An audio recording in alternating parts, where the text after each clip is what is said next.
I am going to basically try to prove world peace, that world peace is actually inevitable.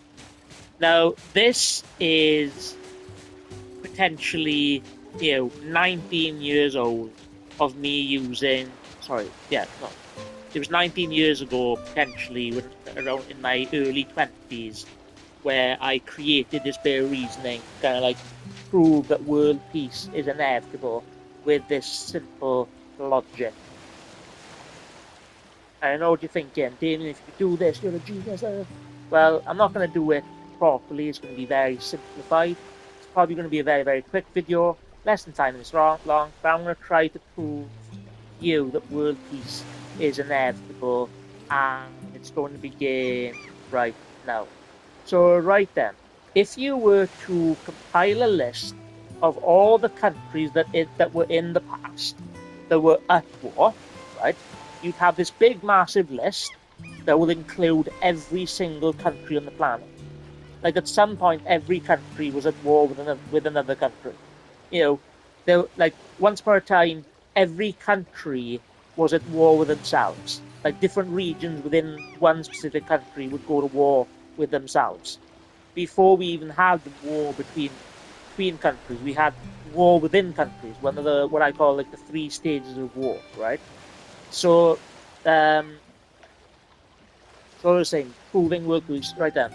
So, all right. So, like, you had Britain versus Britain, probably Ireland versus Ireland. I think I'm thinking of a specific one. Probably had Ireland versus Scotland. All these are different lists. You compile the list. America versus Britain, America versus America, um, France versus this country, Germany versus that country, Spain versus this country. At some point, every country was at war, right? So the logic is, if you were to compile a list of all the countries throughout history that have been at war, and what I'm basically doing on the left side of my body, I'm basically like putting my left hand down the bottom, and then my right hand like all the way up, symbolizing the list of all the like how many countries around the world that have already been at war. Have this big massive list, and if you were to compile a list of all the ongoing conflicts and all the regional wars and country wars between countries going on, if you were to compile a list of all the countries that are currently at war, you will see that list on my right, which would just be like my hand opened up in like a hook, in like a C position, position on my hand. That would be the amount of countries that are currently at war, right? So what that means is throughout human history, there's always been a downhill trend of war between countries going down, down and down and down and down and down, going in a constant down position. So obviously, if it keeps on going in that downward position, eventually you're going to reach a point in time of human development where there is going to be no war. It's inevitable. Obviously, when I say it's inevitable, which it would be inevitable if everything was just hunky and dory and everything went on fine, but then you've also got global catastrophes. You've got the the nuclear one. You got climate change. You got volcanoes. Even without climate change, you'd probably still have the planet slowly degrading. There could be like a worldwide catastrophe. There could be an alien invasion. There can be another meteorite. There can be all these things that could get in the way. But as long as we have the ability to continue to exist on this planet, eventually that number will reach zero. So that is basically me using simple reasoning to explain and to prove that world peace is indeed inevitable. Yes, under certain conditions, but never mind that extra stuff. But anyway, so that's how I've I think I've explained how world peace is actually inevitable. When I was in my 20s, like early 20s, I believed in world peace. I believed it was inevitable. I believed it was the natural end result of humanity. But then, I've learned other things along the way, got into politics in the last 5 years and all this kind of stuff.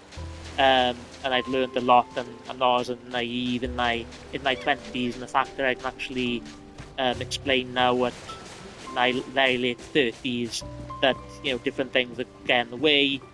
But anyway, this is me explaining why world peace is inevitable. I think that if we have the ability to continue to exist, I think we will achieve world peace. Now, it might seem impossible because you might not be as wise as I am and might not have considered all the variables. I'm only joking. But it's kind of hard to see looking with your emotions without balance between your two sides of oneself. Between your balance between mind and emotion, it's kind of hard seeing all this horror in the world. But this everything that you're seeing now has already happened within every country. You know, we've been through all this stuff before. We solved all this stuff before. Distance traveled equals distance you can reach. If you can travel 2 miles, you can travel 4. If you can travel 8, you can travel 16. If we can end one war, we can end more wars. If we've gotten this far, then we should be able to travel equal distance into the future. For instance, distance traveled equals distance we can reach. And obviously with philosophy, with my philosophies, with all the other philosophies that exist out in the world, we already have the means to create the better world that we need. We need to go into the next stage of human development, which is the age of cooperation, solve the immigration problem, solve global poverty, global corruption. It's all interconnected. But anyway, that's the video. I am Prodigy and Prophet amongst wise men. I am the wannabe greatest 21st century philosopher, but I am the pioneer of true centrism. This is the Pioneer of True Centrism show. Do what you gotta do in the subscriptions, in the like thing, like, dislike. Anyway, that's the video. I hope you like what you hear in Pioneer of True Centrism show. The Pioneer of True Centrism show.